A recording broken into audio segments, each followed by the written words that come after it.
A while back, I did a video claiming that Donkey Kong Country Returns HD was probably the saddest re-release Nintendo had ever produced. And I wondered if maybe that was recency bias, but a year later, I think that assessment was probably accurate. Nintendo has ported and remastered and remade plenty of games over the years, and their standard of quality is usually pretty high. Plenty of bare bones, overpriced ports here and there, as outlined in that video, but for the most part, they try to deliver a good product. Good visual upgrades, new quality of life features, even new content if we're lucky. I'd say the Wii U and 3DS Zelda remasters really took things to the next level. Nintendo really ripped those games open and changed a whole bunch of stuff. So by comparison, DKCR HD was just so disappointing. This was already a game that had seen a different re-release not too long ago, relatively speaking, and a game that stood in the tall shadow of its sequel. So it was hard to be too excited. The lack of hype wasn't really the problem though. The problem was that Nintendo seemed to put very little effort into this game. As far as remasters go, it looked better, but not that much better. Which is fair, they're not gonna completely remake the assets for every game. They did upgrade the textures and stuff. It just didn't really do that much, and it wasn't anything more than a fan mod could do. And again, that would not be the worst problem, but it gets worse and worse. Graphical errors? Actual errors! As usual, I will point to the GVG video, which is probably better than this one. They have some really nice side-by-sides. They specifically point out one issue where the background sun wasn't showing properly, and one where the projectiles shot by the bat in the one level with the big bat came from behind its head instead of from its mouth. So nothing major, mostly little things you probably wouldn't notice unless you were looking out for them, but like, this is a remaster. This is like the newest, bestest version of the game. It is supposed to look strictly better. It's kind of the developer's job to iron out issues like this before launch. And then this was something I didn't even really catch at first, but apparently there was also an issue in two-player mode where defeated enemies would stop being interactable too fast after being defeated. In the Wii and 3DS releases, there was a split second of extra time where a second player could bounce on an already bounced upon enemy. That way both players could move through levels that require enemy bounces for actual progression. HD, for whatever reason, just didn't have this. The enemies would offer one bounce and then they would bounce. So this essentially broke the multiplayer, at least for a lot of the game's levels. Cherry on top, the loading times were somehow worse than they were in the Wii version. Worse! It took significantly longer to load a level than it did nearly 20 years ago, making time trials an exercise in great patience. So yeah, it was pretty disturbing, especially in light of Nintendo's other much better re-releases from recent years, that they would give us a remaster in this state. One that offered no new content and, apart from some smoother visuals, was actually worse than the versions that came before it. And of course, Nintendo sold this game for full price. So this felt like a slapdash rush job, pure and simple. A product to pad out the schedule, something to just throw out there, make a quick buck, and there you go.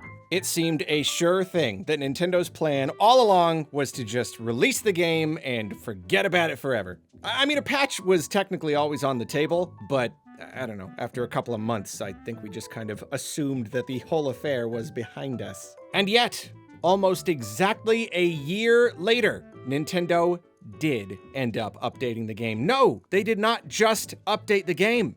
They updated the heck out of it. Nintendo released a free performance update for Switch 2, but they also updated the Switch version. I did and do not have comprehensive knowledge of all of the game's graphical errors, nor do I have comprehensive knowledge of everything that has been addressed. Again, go watch better videos for that. But it seems that for the most part, these errors have been fixed. The sun now rises and stays appropriately risen, for example, and now the giant bat shoots sonar attacks at the flying monkeys with its mouth, as Mother Nature intended. And the loading times, they seem to be way better. Time trials are tolerable again, and they have fixed the multiplayer bounce thing. That is simply not a problem anymore. So in one fell swoop, pretty much all of the game's issues have been solved. It is no longer possible to claim that this version of DKCR is worse than the other two. So that's pretty nice. I mean, a remaster that's better than the original? Wow. That's quite the selling point there. But even more! You know what they did? They even added some stuff. They did! They added Turbo Attack Mode, a new time trial that cranks the actual game speed way up. You can even earn turbo medals if you beat levels within the time limit. This is not the sort of thing that I am into, but for the speed freaks out there, this is essentially a whole new version of the game to play with. But even more. You know what else they added?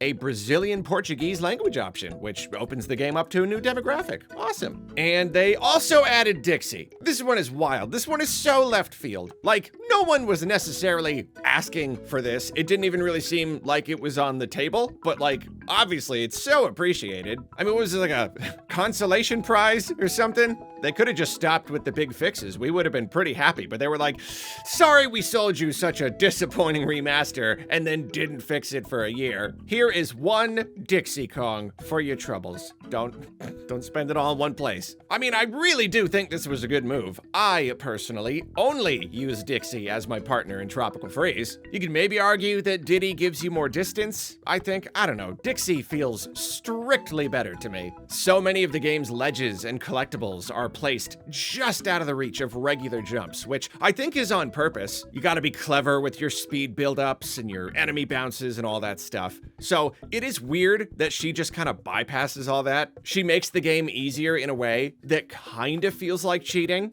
but also just more fun, like just absolutely more fun. So it's a no-brainer for me. So adding her to returns is so surprising. Like, does this not conflict with any of the level design? But yeah, just such a pleasant surprise. The game is just more fun now, slightly more in line with Tropical Freeze. Okay, well, actually there are some slight problems with just dropping her into the game, but the solutions are pretty funny. One or two of the cutscenes with Diddy are pre-rendered, so apparently they just pulled the tag animation from Tropical Freeze and just stuck it before each one. And then afterward, when they switch back, Diddy just like flies away. She's like, my planet needs me. I mean, hey, it gets the job done. When you're out of options, grab the lampshade. And then of course, the game now runs better on Switch 2. The resolution is extremely sharp. And you know what? It makes a bigger difference than I feel like it should. I don't know, maybe this is positive bias because I'm happy that they fixed the game, so I'm all like receptive to liking it now. But if the original remaster was slightly underwhelming, it's somehow just so much easier to appreciate the work they did when I can see it so much more clearly. Simply by pumping up those pixels, they have made the game look pretty darn good. It feels like a much more substantial upgrade now, like more of an actual modernization. Also, DK's fur looks dramatically better, and we all know how important DK fur is to the overall quality of a game, any video game. But really, it's the overall improvements that are most important. It's the fact that Nintendo owned up to one of their screw-ups. No, I don't like that they released the game like that in the first place, and no, I don't like that it took a year for them to fix these issues. But they did do it.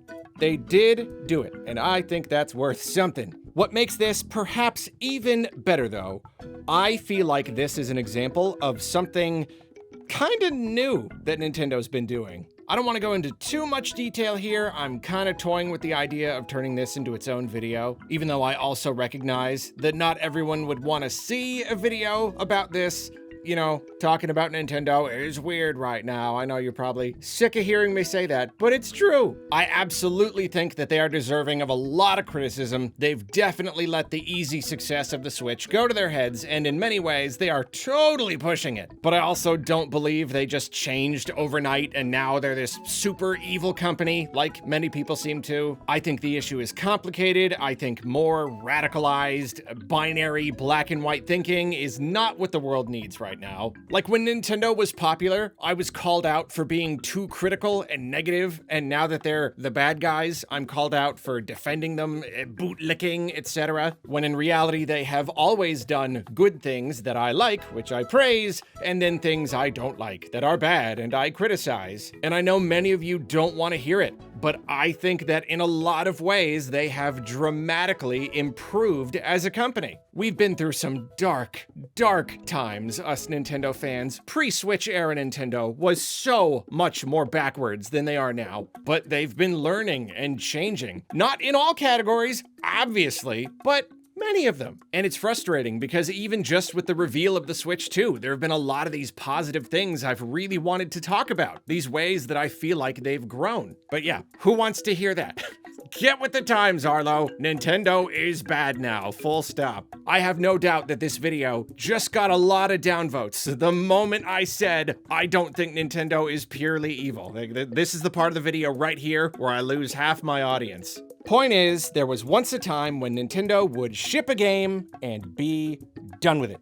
That was just it. If there was some big problem with the game, some aspect that didn't gel with players, or a quality of life feature that was desperately needed, too stinkin' bad. Obviously, this was simply the way things had to be back when physical media was our only option. They could patch a game and update newer copies being manufactured if an issue was big enough, but for the most part, they couldn't really change a game unless it got a big re-release down the road. See, but then even in the digital era, when they gained the ability to update games all they wanted, things didn't improve all that much. In fact, during that pre-Switch era, sometimes it seemed like they were adamantly against listening to player feedback. Like they absolutely refused to budge on their design choices. And we did see this bleed into the Switch era as well. There's a long history of them putting out games, fans being like, man, this game would be so much better if they would just change or add this one tiny thing. And Nintendo just not caring one single bit. For two more recent examples, bulk crafting in Animal Crossing New Horizons? Never! The tedium is the whole point. Mash A and stop complaining. Or, auto lock-on in Pikmin 4 actually ruins the experience for a significant number of players? This one small thing makes it not fun to play?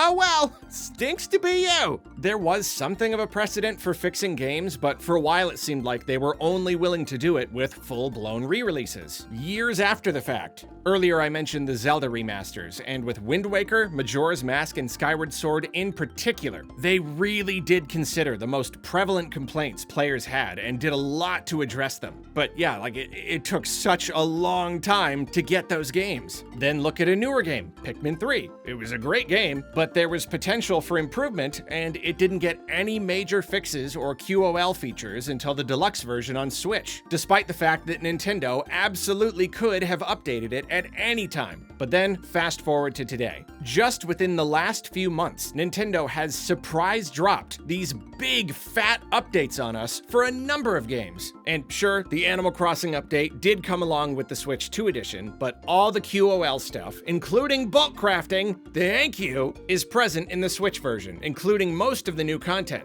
DKCR HD, yes, this update also coincides with the Switch 2 patch, but that's not even a full new version of the game. Just a free download for everyone, out of the blue. And Pikmin 4?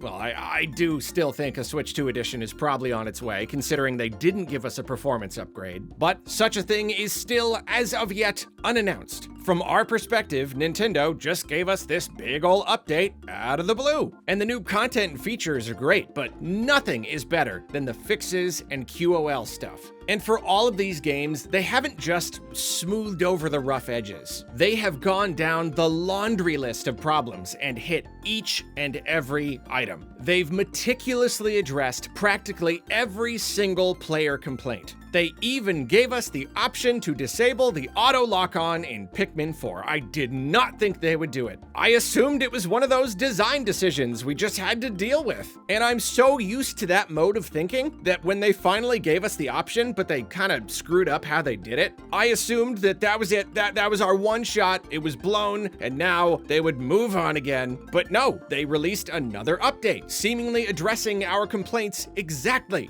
giving us another sub-option edition to further fix the issue.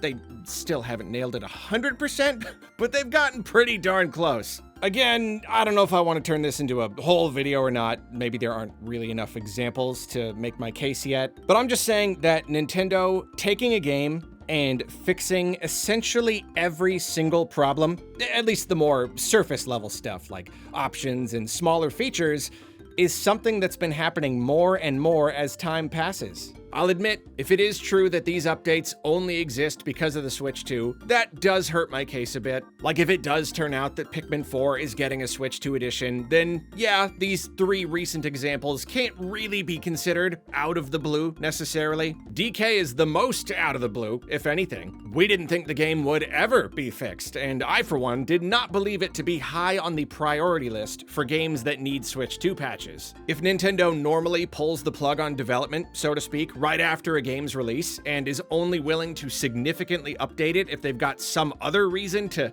dig into the files, then this isn't quite some new golden era where they're gonna go back and fix up everything ever with every single player request. But hey, maybe DK got a Switch 2 patch because Nintendo recognized that the game needed to be fixed, and that got them to open up the files and all that. And either way, I see all this as a great sign. I mean, Nintendo budging on literally anything is always a good sign. Normally, they are nothing if not stubborn. I mean, they are the most stubborn company in all of gaming. I'm so used to them putting their foot down, just stomping that thing down and being like, no, this was the way we designed the game. This was the intended player experience, and even a million angry players cannot change our minds. So them being like, no, you guys were right. We messed up this and this and this, and oh, the game could really use this too. Like, it's so refreshing. I mean, look at Mario Kart World. Maybe the game was rushed out the door and now they're trying to catch up. A lot of this stuff was already planned, but I don't know, some of this stuff feels like they had a vision for their game and reception didn't turn out the way they wanted, and now they are slowly compromising and doing right by the players, slowly but steadily patching the game, adding in little fixes and features. It's just so nice to see. Well, I guess you ended up getting half a video on this subject at least. That's probably enough for now, unless this keeps happening. But I do hope it keeps happening. Obviously, you can't just patch out a game's deeper design issues, but sometimes the fun factor can be majorly affected by these very little things. It's always a shame when an experience feels like it could have been so much better with some tiny little changes. And these kinds of thoughtful updates can take these older Switch games and boost them up to their full potential, you know? But that's all I got. Thank you for watching. If you need me, I will be here with my good friend, Super Mario Odyssey, waiting patiently for a patch that lets me map the motion-controlled moves to buttons.